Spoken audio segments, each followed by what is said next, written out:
Perkenalkan, nama saya Jessica Emanuela Lunako dengan NIM 23101163200011. Saya akan membuat video penjelasan mengenai peta konsep yang telah saya buat.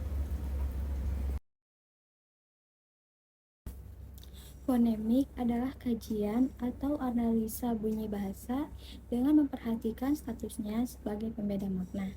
Bunyi bahasa yang diucapkan oleh manusia akan memiliki pembeda makna pada setiap bunyi bahasanya.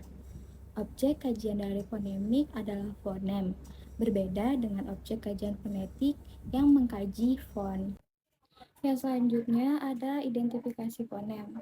Cara untuk mengetahui apakah sebuah bunyi merupakan fonem atau bukan, yaitu cari satuan bahasa yang bisa berupa sebuah kata yang mengandung bunyi tersebut. Lalu, bandingkan satuan bahasa yang mirip. Jika kedua makna bahasa tersebut berbeda, maka bunyi tersebut adalah sebuah fonem. Jadi, untuk membuktikan sebuah bunyi merupakan fonem atau bukan, harus dicari dan dibandingkan dengan pasangan minimalnya. Lalu yang selanjutnya ada distribusi fonem, yaitu letak atau beradanya sebuah fonem di dalam satu satuan ujaran yang kita sebut sebuah kata atau morfem. Secara umum, fonem dapat berada pada awal kata, tengah kata, maupun akhir kata. Secara khusus, satu persatu ada fonem yang dapat berada pada ketiga posisi itu, tetapi ada pula yang tidak dapat. Hanya berada pada posisi awal saja atau posisi akhir saja. Fonem vokal memang selalu dapat menduduki posisi pada semua tempat, berkenaan dengan posisinya sebagai puncak kenyaringan pada setiap silabel. Sedangkan fonem konsonan tidak selalu demikian. Mungkin dapat menduduki awal dan akhir, tetapi mungkin juga hanya menduduki posisi pada awal. Distribusi fonem terbagi menjadi 3 macam, yakni yang pertama ada distribusi vokal. Contohnya fonem I pada posisi awal yaitu ikan, pada posisi tengah yaitu pintu, lalu posisi akhir yaitu api. Fonem A pada posisi awal yaitu anak, pada posisi tengah yaitu sama, lalu pada posisi akhir yaitu kota. Lalu fonem O pada posisi awal yaitu obat, pada posisi tengah yaitu balon, dan pada posisi akhir yaitu bakso, dan lain sebagainya. Yang kedua, distribusi diftong. Contohnya diftong AU dapat menduduki posisi awal dan posisi akhir, seperti pada contoh kata aula dan pulau. Tidak dapat menduduki posisi tengah.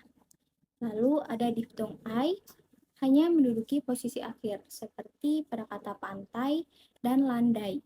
Tidak dapat menduduki posisi awal dan posisi tengah.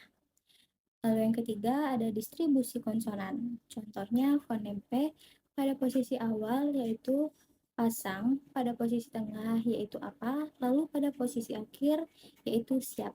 Fonem B pada posisi awal yaitu bahasa, pada posisi tengah yaitu sebut, lalu pada posisi akhir yaitu adab. Dan fonem T pada posisi awal yaitu tali, pada posisi tengah yaitu mata, dan posisi akhir yaitu rapat. Lalu yang selanjutnya ada identifikasi alofon. Alofon dapat dikatakan sebagai variasi bunyi yang terdapat pada sebuah fonem. Alofon pada dasarnya tidak memiliki makna yang berbeda dan hanya merupakan variasi bunyi suara yang terdapat pada fonem yang sama. Karakteristik alofon dipengaruhi oleh beberapa faktor, yakni yang pertama dipengaruhi oleh variasi dialek.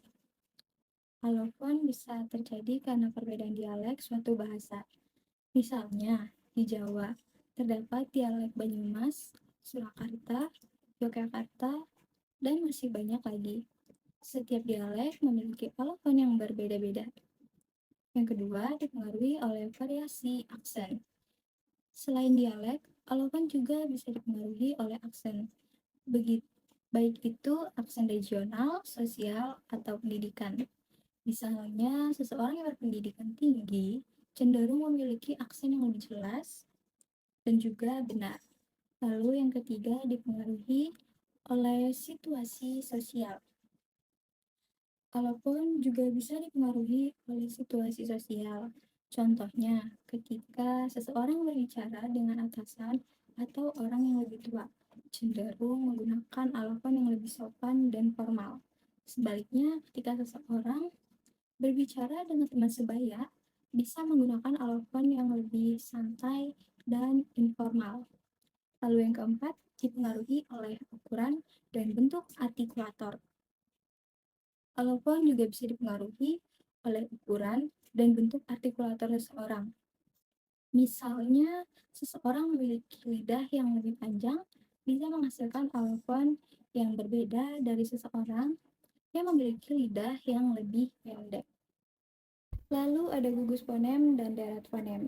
Gugus fonem adalah dua buah fonem yang berbeda tetapi berada dalam sebuah silabel atau suku kata. Lalu ada deret fonem adalah dua buah fonem yang berbeda meskipun berada dalam silabel berbeda, namun letaknya berdampingan. Gugus dan deret fonem dibagi menjadi dua, yaitu yang pertama gugus dan deret vokal. Gugus vokal sama dengan diftong. Diftong yang tercatat dalam bahasa Indonesia ialah ai, ou, oi, dan ei. Seperti pada kata pulau, santai, sekoi, survei. Deret vokal adalah dua huruf vokal yang berdampingan, namun terletak pada silabel yang berbeda. Lalu ada gugus dan deret konsonan. Gugus konsonan disebut juga klaster. Yang ada dalam bahasa Indonesia adalah BR seperti pada kata Brahmana dan Labrak. Lalu BL seperti pada kata Blangko dan Blusukan. Deret konsonan adalah gabungan buah konsonan yang terdapat pada suku kata yang berbeda meskipun berdampingan. Contohnya BD seperti pada kata sabda, lalu BH seperti pada kata subhat.